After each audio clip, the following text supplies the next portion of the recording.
Welcome to rSlash Askreddit, where people answer the question, what a child that is not embraced by the village will burn it down to feel its warmth story do you have? Our next reply is from Playing Poker with God. One of my friends from elementary school is the typical middle child. His brother is 11 years older and his sister is 5 years younger. So, of course, he faces all the actual consequences for his other siblings' actions. He has to deal with rules that he doesn't like because of stuff his brother did when his brother was a kid. And if his sister did something stupid, it's his fault because he should have stopped her. His wants and needs were never the priority. If he wanted money, tough luck because it went to his brother in college. If he wanted friends to come over, no, because his sister already had people coming over. He had to wear his brother's old clothes, but of course, his sister got new clothes. Yada yada, you get the picture. When he was 16, he went out on a late night food run, and while waiting in the drive-thru, someone rear-ends him pretty hard. This does a not insignificant amount of damage to his parents' car. The other driver takes full responsibility and offers to pay for the repairs. It's just an unfortunate accident. Well, his parents revoke his car privileges because he got into an accident and they had a no accidents policy. It doesn't matter that it wasn't his fault. So he told them that if they took away his car privileges, he would never lend them anything for the rest of his life. They grounded him for saying that. That was about a decade ago, and he has never once given them anything. No money, no car, not even housing. He literally made his parents get a hotel once. He said that he would forgive them if they apologized. But to my knowledge, they have not apologized. By the way, his sister was involved in a car accident a few years back where she was at fault. And her parents not only paid for the repairs to her car, but are also helping her pay for the car insurance now. Our next reply is from Ouija. I was lied to by HR and it led to me not getting a promotion. So basically, I put them in a position where I couldn't be replaced. Then I screwed up the Excel codes that I made for them that saved managers 6 hours of time a day. Then I didn't correct a problem that I knew would incur the company high fines, since technically it's not my job. Then I quit. $700,000 in fines, nobody trained to do scheduling, department without anyone to run it, and additional work for the managers was the damage. I started getting calls to help them fix it. I'm sure you can imagine how well that went for them. So the lesson here is don't mess with the Excel spreadsheets guy, I guess? Our next reply is from Calidus. I met this kid while in junior high. I knew him in his first year of high school back in like 1979. Remember the movie Carrie? Well, he had that kind of mother as his mother. He was super religious and had to pray multiple times a day. He carried a large Bible with his school books. He wore old-fashioned formal clothes, a 1950s-style haircut, and horn-rimmed glasses. His mother punished him because she saw us talking when he got off the school bus. I guess I didn't pass the friend standard. He was so unsocialized and awkward. He was grateful to speak with anyone, and I didn't make fun of him. I guess it got to be too much. He didn't come back to school for the sophomore year. I later learned that while his mother was sleeping, he doused her with gasoline and set her and the bed on fire. She lived and they just disappeared and I never heard from him again. Whoa, what? How did she not die? Oh, and in absolutely true Reddit fashion, we have a firefighter in the comments below. He says, more often than not, the cause of death in a burning victim is from damage sustained to the lung and airway. Ooh, this is a pretty gruesome description.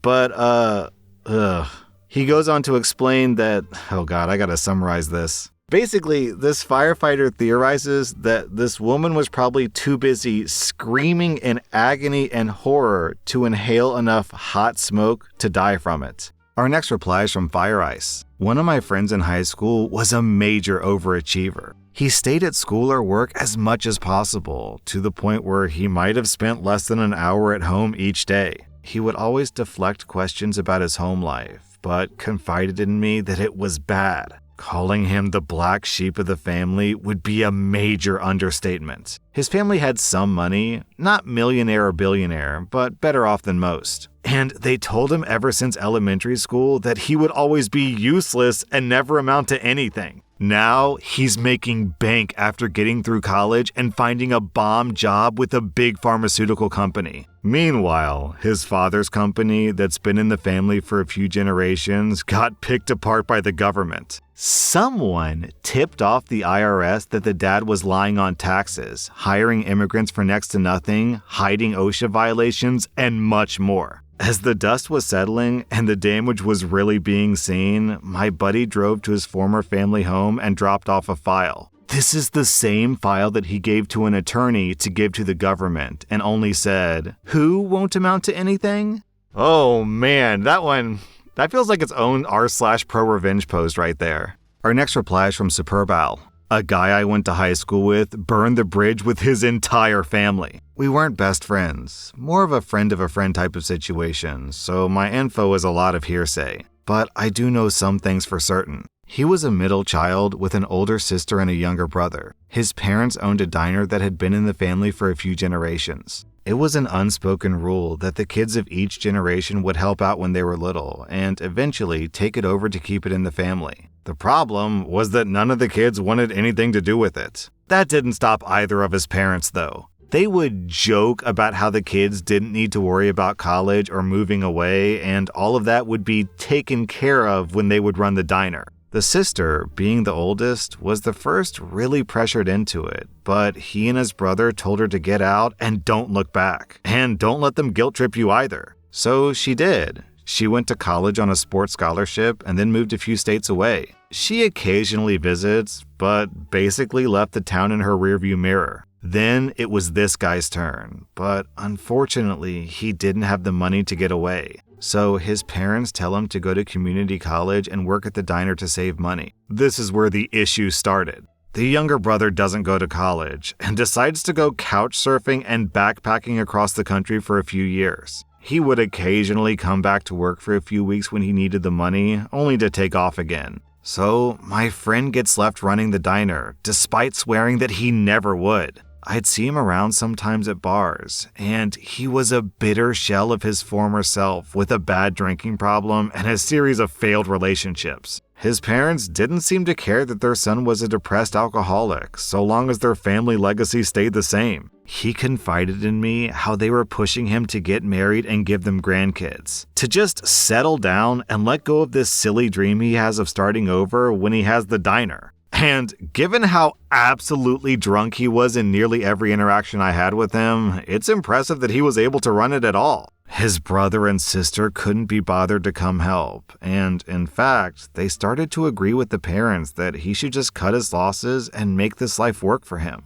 One day, he just drops off the face of the earth. Nobody sees or hears from him for 3 weeks. His parents say that he went on vacation, but they also hadn't heard from him. Then, suddenly, he's back in town, seemingly in much better spirits, looking healthier than we'd seen him in years. About 2 months later, the diner is torn down and replaced with some other business. As it turns out, his girlfriend at the time gave him an ultimatum. Quit the drinking and go to therapy, or we're done. So he does. And the therapist points out the obvious things causing his depression, and that he should take a vacation and figure out what else he wants to do with his life. The guy went to Vegas, partied for 2 weeks, and admittedly thought about unaliving himself. After getting it out of his system, he devises a plan to sell the diner and pocket the money for himself. Everything was in his name as the owner anyway, so it was pretty easy. He took the best offer he could and used the money to leave town. The brother and sister didn't get a dime, and the parents were already retired. He moved to the other side of the country with his now wife, and we follow each other on social media, but he seems much happier. Apparently, he hasn't spoken a word to his family in years, nor they to him, and he doesn't intend to start.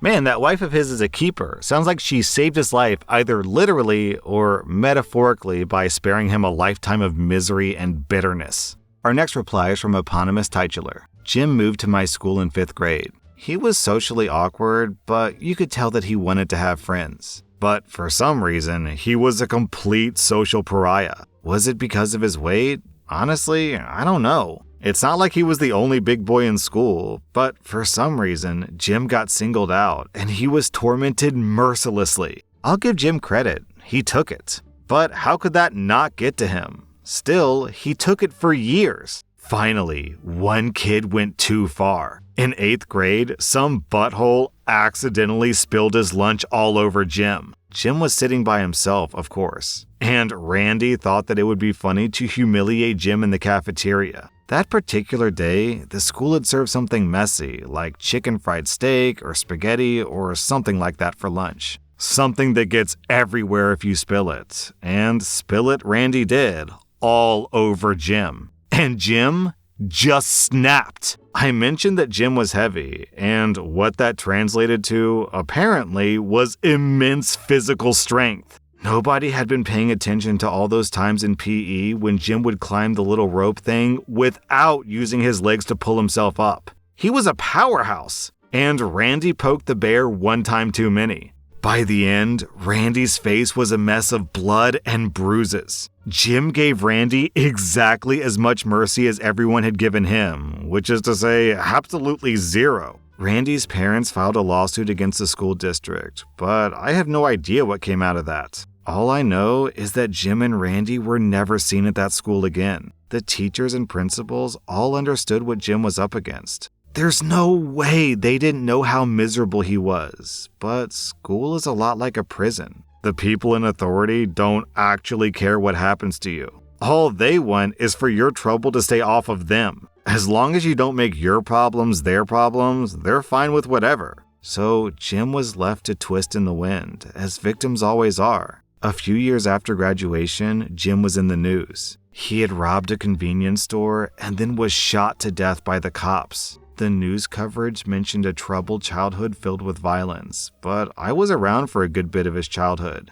And on my watch, except for one occasion, the trouble and violence were completely one-sided. Jim couldn't even get a fair deal in death. Even the news media had to pile on. Our next reply is from Poe Girl. When working at a daycare, I had a pair of boys in my class, Matt and John. John was trash. He was violent, awful, foul-mouthed, uncooperative, and frankly, just not cut out for daycare. This kid was a budding psychopath. He never acted like this around anyone but me. He was a huge favorite among the staff that didn't work with him so much, so they thought that I lied about or exaggerated his behavior until the day that he stabbed me. Now, the other kid, Matt, was the burn the village boy. God, he was the one that everyone said was misbehaved, but like John, his behavior with me was completely different. I treated Matt the way I treated all my kids, and I found him to be cheerful, helpful with younger kids, bright, and eager to learn new things. I considered the fact that I was the first teacher to engage with Matt in a positive way, and also the first ever to tell John no and enforce rules with him. Shortly after I stopped working there, I heard from a former coworker that there had been an incident. Apparently, everything went back to the status quo where everyone spoils John and acts like he's perfect while treating Matt like he had already done something wrong. There was a massive blow-up between Matt and John, and from what I heard, Matt basically hulked out and trashed the place. My heart broke for him. He just wanted attention and structure and absolutely thrived with it. John needed discipline and structure of a different kind, but instead was coddled and enabled. The results were inevitable. I'm just sad that it resulted in Matt getting kicked out. I hope he landed at a new school with teachers who actually cared about him. Also beneath that, people asked OP about, what happened with the stabbing? You can't just gloss over that. And OP explains, I quit immediately after I got stabbed. I just shouted to my boss that I was taking off, showed him my arm, and left. So this is hearsay, but apparently the daycare called his mom and showed her the footage of what happened. And despite the fact that I had my back to him, she still claimed that I provoked him somehow. He cried, and she promised him ice cream and was all, poor baby, the whole way out the door. Based on what I know about the mom, I believe it. Our next reply is from Catalyst. Growing up, our neighbors had two boys, a 10-year-old and a 14-year-old. The younger son had a good friend who would stay at their house very frequently. The friend was always pretty quiet and kept to himself. Except when he was with his friend, the other 10-year-old, he could be himself. One day, I found out that the friend was permanently moving in with my neighbors due to an unsafe situation at the friend's home. Apparently, the poor kid got to watch his mother be murdered by her boyfriend all over drugs right in front of him. Luckily, my neighbor stepped up and offered to take him in, which was actually great for everyone. He really started to blossom and became pretty stable, with one caveat. He did not take any flack from anyone. This leads us to our terrific act of rebellion. Like everyone else in our neighborhood, we rode the bus home. This kid was riding home from elementary school when the bus driver started going off on the kids for real or imagined indiscretions.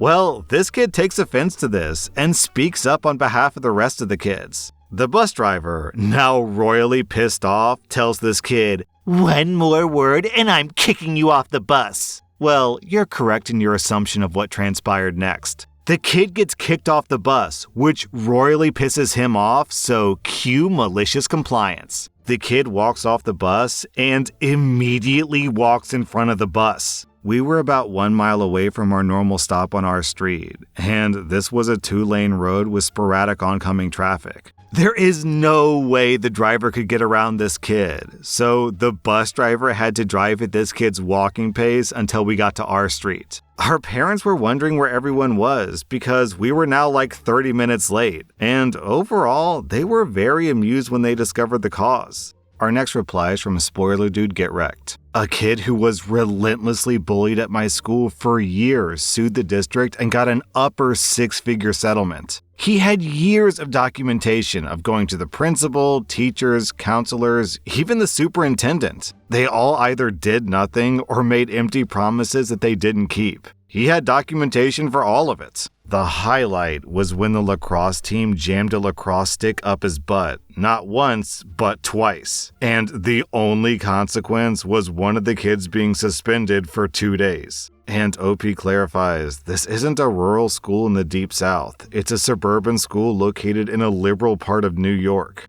Alright, geez. Based on that type of bullying, seems like the school district got off easy by an upper 6-figure settlement. Our next reply is from Alexander Nevsky. I run a support group for sexually victimized and abused young men, and one time I had one of our members share what happened to him. I'm not going into the finer details of it, but the broad stroke is that he was being victimized by a teacher's assistant. He went to other teachers, school administrations, even the cops. No one believed him, and he even got punished for making it up to get a staff member in trouble. It destroyed his personality. He became bitter, resentful, spiteful, and generally hateful of other people. He was improving his demeanor in the group, but from what he tells us, he just wanted to watch the world die at the time. A couple years later, that same teacher's assistant tripped down the stairwell in one of the side hallways of the school, and he happened to be nearby. He saw that she was badly injured and likely had broken bones and was bleeding from her head.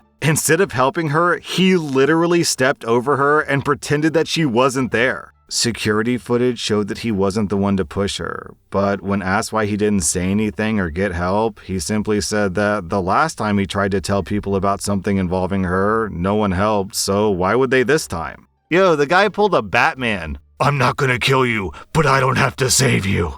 That was rSlash and if you like this content, check out my podcast where I publish the exact same episodes. Also, hit that subscribe button because I put out new Reddit videos every single day.